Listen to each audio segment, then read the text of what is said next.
Narito tayo ngayon upang matunghayan ang talaga namang nag-iinit at latest issue ni Ate Erica.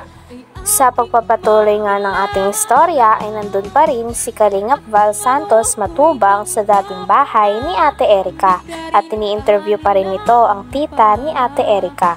Ayon naman sa tita ni Ate Erica ay nag-iba na daw talaga ang ugali ni Ate Erica pati na rin ang kanyang ate simula mahawakan daw nila ang pera na itinulong sa kanila ni Sir Jun A.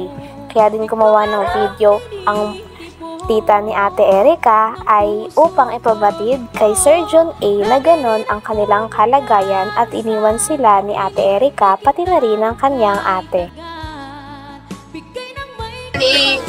Yung kagaya po ng dati na ano po kami damay-damay pag ganyan nagkakaproblema kay mama. Pero sila po kasi nagpahawak sila sa pera, nag-iba yung ugali nila. Dumating yung pera ni Sir John A. Naakala ni Sir John A. magbibigay ng pagbabago sa buhay naman ng mga bata na yan. Pero hindi naman pala. Lalong napasama. Lalong lumala. Sila nga ang... Mas maigi na rin po na mapanood rin po ito ni Sir John A. Yung nangyayari po dito sa amin. Talagang magka-Diyos siya, magkatao. Dapat alam ko po magdulong pag lagi pong nagdadasal po. mabait yun? Mabait po yun. Sige na eh. Okay. Baka di niya alam ang nangyayari. Sabi pa ng tita ni Ate Erica ay nais lang daw talaga nila ng tahimik na buhay. Ayaw na daw nila sana makipag-away ngunit hindi na matiis ng tita ni Ate Erica ang mga maling impormasyon at paninira na binabato sa kanila. Kaya kung may gusto man daw sila ngayon, ayon daw sana ay manahimik na ang mga tao na nagsasabi ng masama sa kanila at mga wala namang katotohanan. Kaya naman nag-video na din ang tita ni Ate Erica para sabihin daw ang totoo nang sa ganon ay matigil na ang mga maling impormasyon na paratang sa pamilya ni Ate Erica dahil hindi naman daw ito totoo. Nais na lang talaga ng pamilya ni Ate Erica ng tahimik na buhay at wala na ring gulo. Kaya nais din nilang tumahimik na ang mga tao na nagsasabi sa kanila ng masama. Alam mo na ang mata mo. Kaya mo na at nasa likod mo kami ang tungtulinga kung may mga reklamo. Ayusin po natin. Tahimik na buhay. Gusto lang po namin, Kuya Val, manahimik na po sila. Kasi hindi naman po ako magbibideo ng ganyan kung wala kayong binabato sa amin. Inaano ko lang po yung katotohanan. Hindi po yung mali. Meron kami na ito sila dito. Masaya kayo lahat. Ngayon parang wala na nagbago na lahat. Kahit nasa mga anak ko. Nandun sila lahat. Sama-sama. Ngayon parang iba na. Iba na dahil sa pera. Gusto ko tahimik na po lang. Kaya muna at ayusin natin lahat yan ha, yung mga bagay na Ayon pa sa pamilya ni Ate Erica ay para sa kanila daw, ang isang pamilya ay nagdadamayan daw at magkasama sa hirap at ginhawa. Ngunit nabaliktad na nga at hindi na ganito ang nangyayari dahil simula daw nagkaroon na ng pera at nahawakan na ni Ate Erica at ng kanyang ate ang pera na pinadala ni Sir Jun A ay nagbago na daw ang ugali ng mga ito. Na hindi na nga daw nila binibisita ang mga tao na nag-aruga, nagpalaki at talaga namang nagpaaral sa kanila simula nung bata pa sila. Hindi na rin daw hangad ni Lolo Miguel na magkaayos pa sila. Ang gusto na lamang nila ay sana manahimik na ang mga tao kakabato ng mga maling impormasyon at paninira sa kanilang pamilya dahil ayaw ni Lolo Miguel na nilalapastangan siya.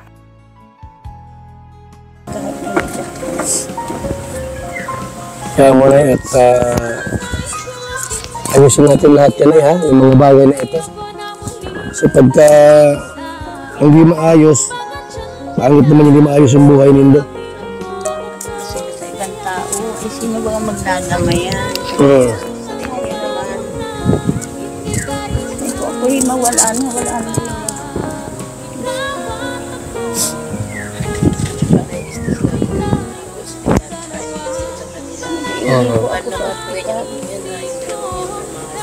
Unang upo po namin yun, dalawang yun.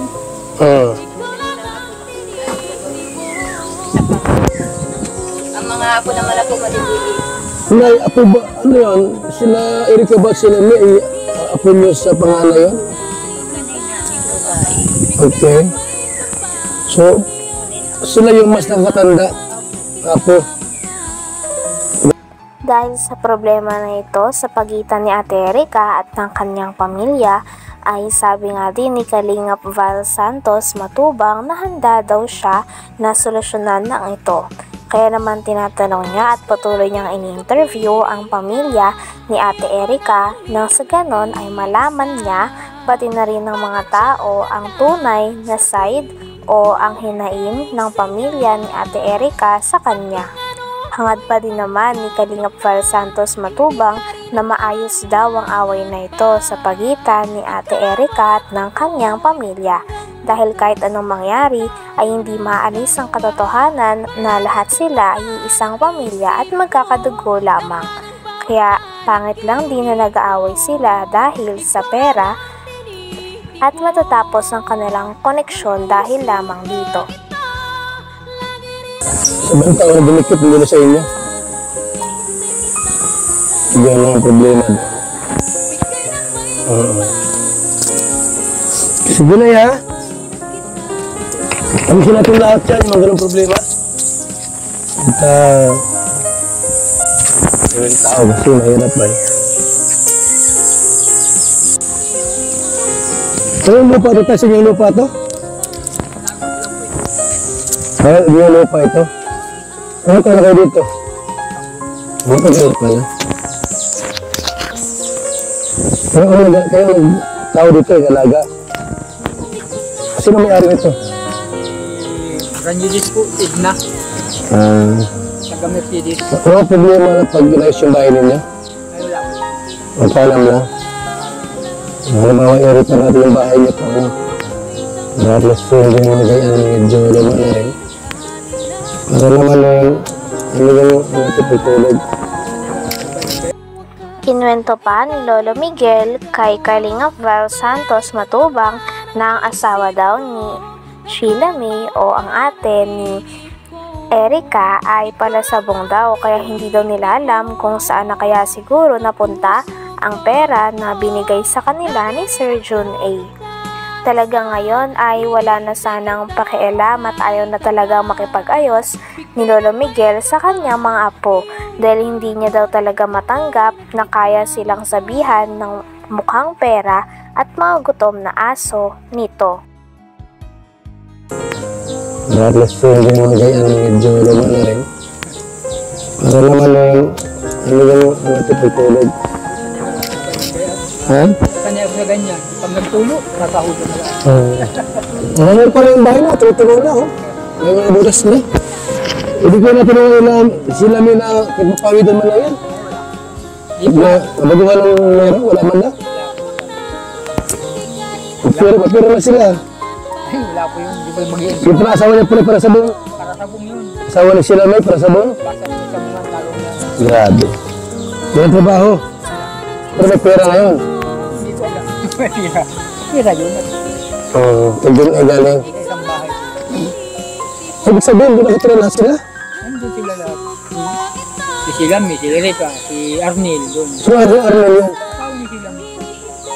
Sila. Saka anak yung isa. Saka yung mag-asawa naman ni yung anak ko, may kaya kasama ng may asawa. Hanggang dito na lamang muna ang ating napakainit, nagtitrending at talaga namang mas nakakaintriga na issue ni Ate Erika. Maraming salamat sa inyong panonood. Hanggang sa muli. Bye!